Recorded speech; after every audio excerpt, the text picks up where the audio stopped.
It was a warm afternoon, the kind where laughter and the clinking of glasses filled the air at a fancy outdoor restaurant. Businessmen in sharp suits and women draped in elegance filled the tables. But then, everything stopped. A little girl, barefoot, her dress torn and faded, stepped into the center of it all. Her tiny voice trembled as she looked up at the richest man at the table and asked a question no one expected.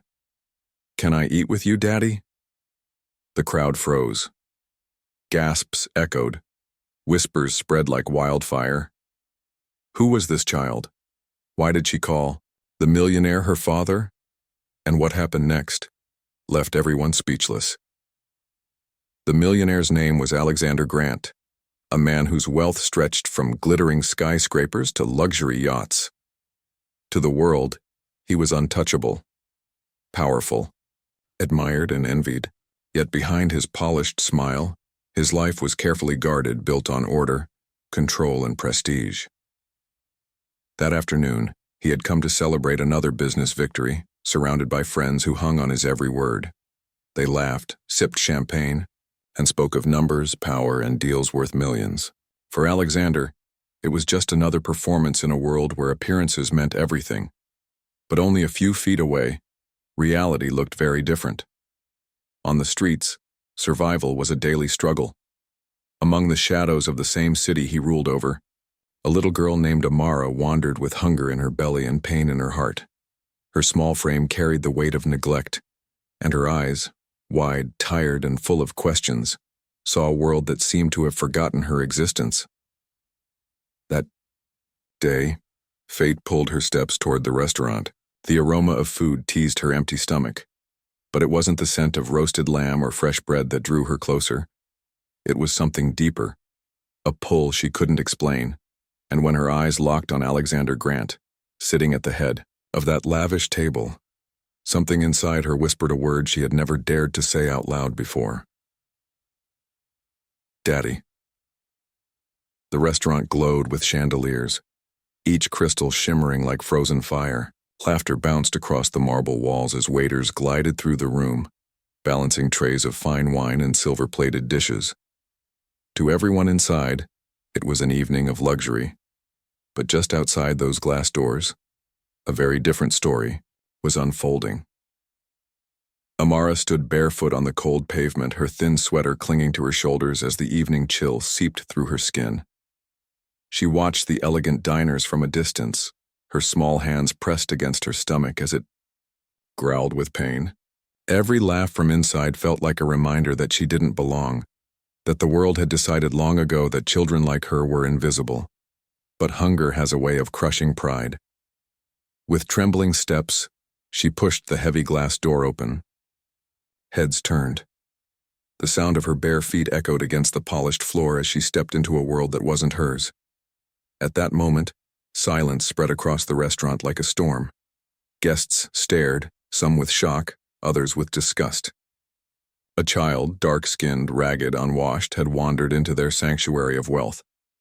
A ripple of whispers began. Who let her in? This is unacceptable. Someone get the manager. But Amara wasn't listening. Her eyes searched the crowded tables until they landed on one man. The man at the center, the one whose presence commanded the entire room, Alexander Grant.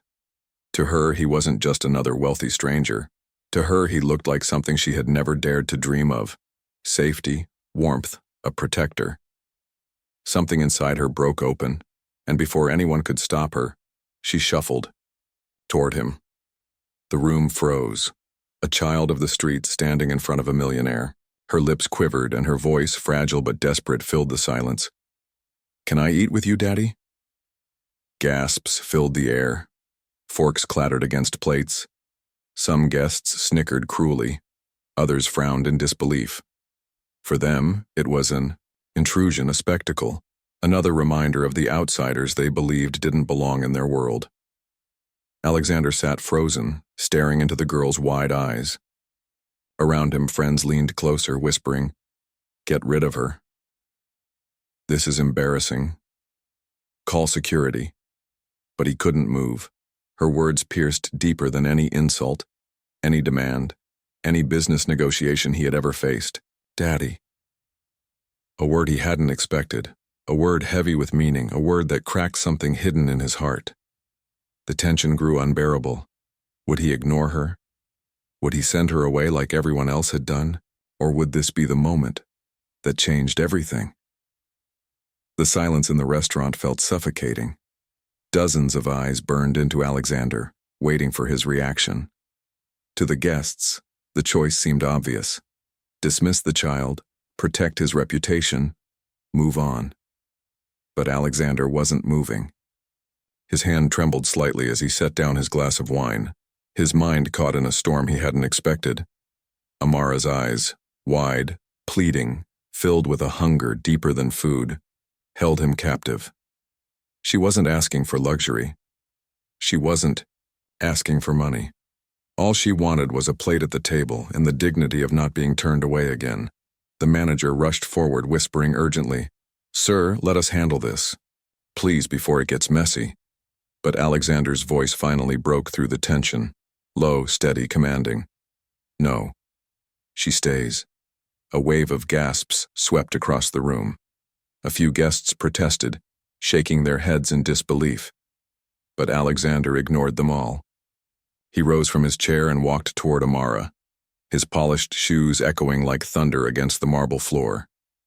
The little girl flinched, afraid of rejection. Instead, he knelt in front of her. In that moment, the world seemed to stop. The millionaire, flawless, suit, powerful presence, reached for her hand with a gentleness that silenced even the cruelest whispers. Then, without hesitation, he guided her to his table. "Bring her the same meal I'm having," he ordered the waiter. The room erupted. Some muttered about disgrace, others about weakness. But Alexander no longer cared. For once in his life, he wasn't listening to society's expectations. He was listening to his conscience. As Amara climbed into the chair beside him, her tiny frame dwarfed by the velvet cushions, she smiled for the first time in days. And Alexander felt something stir inside him. Something he had buried long ago. Compassion, humanity, a reminder of what truly mattered. The decision shocked everyone. But for Amara, it was nothing short of salvation. The clinking of silverware slowly resumed, but the atmosphere in the restaurant had forever shifted. Some guests whispered behind their hands, others rolled their eyes in silent disapproval. Yet at the center of it all sat Alexander Reeves, the millionaire, with a fragile little girl at his side, eating as if she belonged there all along.